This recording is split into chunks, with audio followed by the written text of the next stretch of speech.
kiongozi wa jeshi letu la polisi Bwana Kanja. Mimi namshukuru mzee huyu kwa kulea familia, na kwa hiyo familia tukapata kiongozi ambaye anashughulika na usalama wa taifa letu la Kenya. Wakati nilijaribu kufikiria vile mzee Weston alivyochangia, tumesikia alikuwa public servant, alifanya kazi sehemu tofauti tofauti ya taifa letu la Kenya.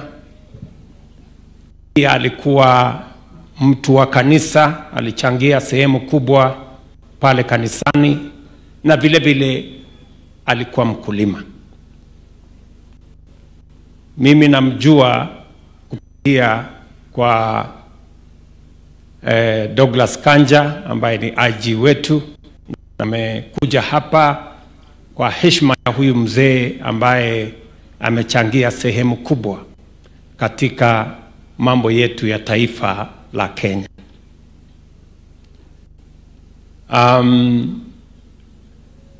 Nilikuwa nafikiria jina Weston ni jina ya hoteli.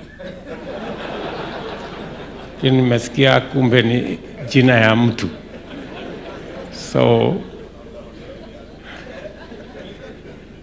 nimefurahi sana kwamba tumefika hapa kusherehekea maisha ya mtu ambaye mchango wake kwa taifa letu la Kenya inaonekana.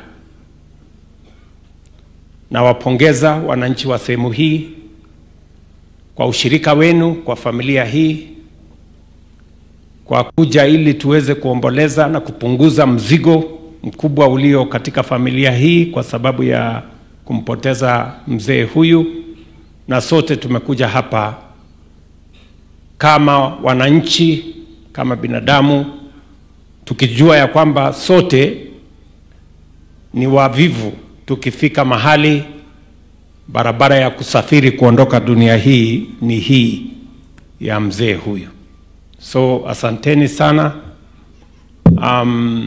Nataka nimweleze ndugu yangu Kanja and your family, we stand with you. Tunauliza Mungu awarehemu, awashike mkono, familia yenu izidi na kusonga mbele. Mimi niko na shukrani kubwa. Douglas Kanja ni mtu ambaye ananisaidia kazi mzito. Kazi ya usalama wa nchi sio kazi rahisi.